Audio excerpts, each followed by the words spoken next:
গত অগ্রহায়ণে বিয়ে হয়েছে আমার। হিসেব মতো এবছর প্রথম জামাই ষষ্ঠী আমাদের। আমার বাবা নিজে এসে নিমন্ত্রণ করে গেছে কিছুদিন আগে। এক মেয়ের একমাত্র জামাইয়ের প্রথম ষষ্ঠীতে মা বাবার উত্তেজনা ছিল দেখার মতো। আমিও খুব খুশি ছিলাম মনে মনে, একে অনেকদিন পর বাড়িতে যেতে পারার আনন্দ। অন্যদিকে সব আয়োজন শুধুমাত্র আমাদের উপলক্ষ করে করা, ভেবে কেমন একটা অনুভূতি হচ্ছে ভেতরে ভেতরে। অধীর আগ্রহে দিন গুনছি।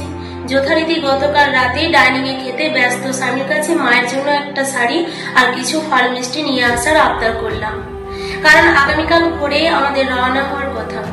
আমাদের কথাবার্তা শুনে রান্নাঘর থেকে আমার শাশুড়ি মা বেরিয়ে এসে ফতেহা জারি করলেন।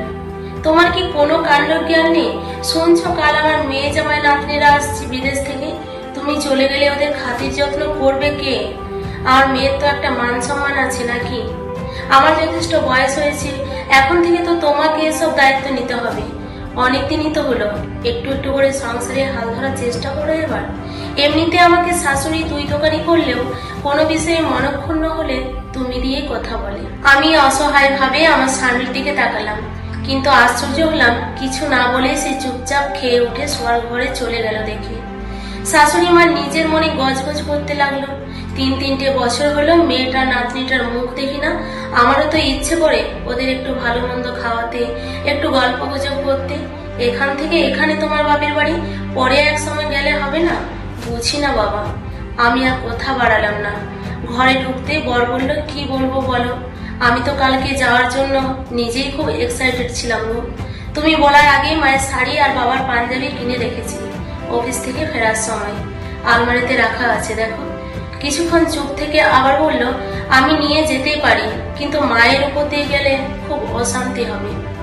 এভাবে মনোমালিন্য করতে গিয়ে আমাদেরও তো ভালো লাগবে না, বলো।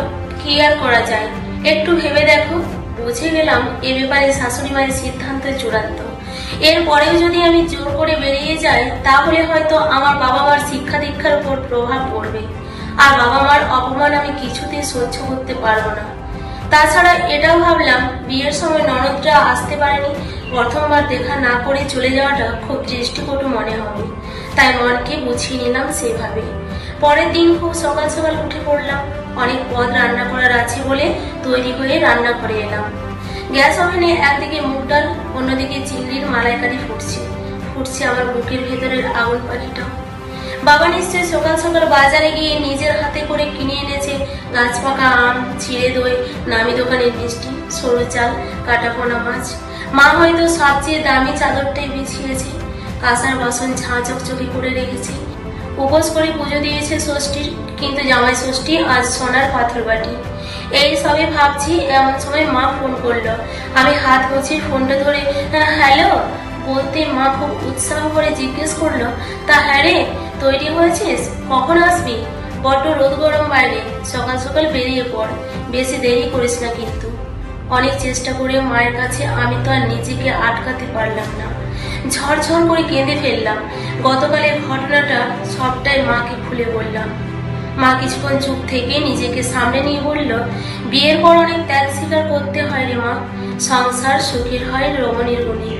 মন খারাপ করিস না, সেও তো তার বাবার বাড়ি আসছে। বাড়ির বউ হিসাবে তোমারও দায়িত্ব আছে, তাদের আদর যত্ন করা, তাদের খেয়াল রাখা। কিন্তু কিছু সময় নিজের স্বার্থ দেখলে চলে না। এই তো আমাদের মা শাশুড়ি মায়ের শিক্ষা। মা যতই বলুক, আমি কিন্তু দেখতে পাচ্ছি মায়ের হাতে সদ্য কিনা নতুন তাল পাতার পাখা, কাঁসার বাড়িতে ঢাকা দেওয়া চিড়ে দই আম, ফলের বাটা গুছিয়ে রাখা, মায়ের পরনে বিয়ের তত্ত্বের পাওয়া লাল ঢাকায় শাড়িটা, চোখের কোণে জল। স্বার্থ ত্যাগ শব্দটা বড় এক পিসে কেন ঠাকুর? সবে মায়ের ফোনটা রেখে রান্নায় মন দিয়েছি। এমন সময় হই হই করে ঢুকলো ওরা তিনজন। ননদ আমাকে রান্না করতে দেখে মুচকি হেসে ভেতরে চলে গেল। একটু পরেই ওদের শরবত দিতে গিয়ে দরজার এপার থেকে শুনতে পেলাম মা মেয়ের কথোপকথন। আমার ননদ ফিস করে জিজ্ঞেস করছে, ও তাহলে গেল না মা? তোমার কথা শুনে থেকে গেল? কিছু অশান্তি ঝামেলা করেনি? এরকম মেয়ে তো আজকাল খুব একটা দেখা যায় না। আমার শাশুড়ি শুধু বললেন, দেখ না বেটার বউকে কেমন করে টাইট দিই। এমন সময় আমি ঘরে ঢোকায় ওরা আলোচনা বন্ধ করে দিল। শাশুড়ি জিজ্ঞেস করলেন, সব রান্না হয়ে গেছে কিনা? সব হয়ে গেছে বলাতে উনি বললেন ওনার ঘরে গিয়ে ষষ্ঠীর সবকিছু গুছিয়ে রাখতে, আর এটাও বললেন বাসন্তী পোলাও আর নিরামিষ আলুর দমটা উনি নিজে হাতেই করবেন। আমি নন্দায়ের সমস্ত জামাই ষষ্ঠীর উপকরণ গোছানোর জন্য শাশুড়ির ঘরে গিয়ে দেখি খাটের উপর একটা শাড়ির প্যাকেট। লোভ সামলাতে পারলাম না, খুলে অবাক হয়ে দেখি পরশু শাশুড়ির সঙ্গে বাজারে টুকটাক জিনিস কিনতে গিয়ে এই শাড়িটাই নেড়ে চেড়ে দেখছিলাম। গাঢ় রংটা ভারী পছন্দ হয়েছিল। এমন সময় শাশুড়ি মা ঘরে ঢুকতে আমি জিজ্ঞেস করলাম, এটা বুঝি বর্দির জন্য নিয়েছো? উনি হেসে বললেন, আমার ভালো মেয়েটার জন্য না নিয়ে কি পারি বল। বলে শাড়িটা আমার গায়ে ফেলে বলল, বাহ, তোকে তো বেশ মানিয়েছে। কিন্তু সবকিছু মিলিয়ে মনটা ভারী তেতো হয়ে গেল। সব আয়োজন করে দিয়ে সবে বসার ঘরে এসেছি, হঠাৎ দরজায় কলিং বেল বাজলো। দরজা খুলে আমি তো ভীষণ অবাক হয়ে গেলাম। দেখি দু হাতে দুটো ব্যাগ নিয়ে বাবা দাঁড়িয়ে, পেছনে লাল ঢাকায় শাড়িটাই মা। বেলের শব্দ শুনে শাশুড়ি মা ননদ ছুটে বেরিয়ে এলো, যেন ওদের আসার অপেক্ষাতেই ছিল। শাশুড়ি মা হেসে এগিয়ে এসে মাকে জড়িয়ে ধরে বললেন, হে এই যে বড় কুটুম, আসুন আসুন, সব জোগাড় যন্ত্র হয়ে গেল আর এতক্ষণে আপনাদের আসার সময় হলো। শুভ কাজটা তাড়াতাড়ি শুরু করে যাক দেখি। কই আমার দুই ছেলে গেল কোথায়? আমি এতটাই আশ্চর্য হলাম যে মুখ দিয়ে কথা সরছিল না। মা আর শাশুড়ি মা নিজে নিজে জামাই ষষ্ঠী মিটে যাওয়ার পর শাশুড়ি মা উঠে এসে আমার চিবুক ধরে চুমু খেয়ে বললেন, তোমার মায়ের জামাই যেমন ভালো ছেলে, আমার বৌমাটিও তেমনি ভালো মেয়ে। আমি বৌমা ষষ্ঠীতে বিশ্বাসী, কিন্তু মা ষষ্ঠীর দয়ায় সব সন্তান ভালো থাক, সুখে থাক। মা হিসেবে এইটুকু তো চাইতেই পারি। আশীর্বাদ হিসেবে এটা তোর জন্য নেওয়া ছিল, বলে শাড়ির প্যাকেটটা আমার হাতে ধরিয়ে দিলেন। হতভম্ব হয়ে আমি শুধু বলতে পারলাম, কিন্তু রান্না তো আমাদের 6 জনের মতো করেছি মা। আমার মা তখন হাত নেড়ে বলল, ওসব তোকে চিন্তা করতে হবে না, আমাদের আজ ষষ্ঠী, আমরা দুই দিদি বোন নিরামিষ পোলাও আলুর দম খাবো। কি বিয়ান, এইরকমই তো কথা ছিল। আমরা রান্নাঘরে ঢুকতে ঢুকতে শুনতে পেলাম শাশুড়ি মা বলছেন, দিদি কিছু মনে করবেন না, এবছর হঠাৎ মেয়ে জামাই এসে পড়লো তো, তাই ওদের ছাড়তে পারলাম না, আপনাদের এখানে ডেকে আনতে হলো। পরের বছর আপনারা নিজে এসে মেয়ে জামাইকে নিয়ে যাবেন।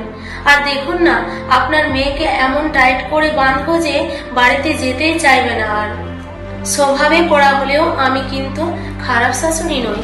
সত্যি, আমরা যদি এইরকম ছোট ছোট সুখের সুতোগুলো দিয়ে সম্পর্কগুলো বেঁধে রাখতে পারি, ভালো থাকা খুব একটা কিন্তু কঠিন নয়। শুধু দরকার একটু সদিচ্ছা, একটু ভালোবাসা আর অনেকটা আন্তরিকতা। কথায় বলে, যদি হয় সুজন, তেঁতুল পাতায় নজন।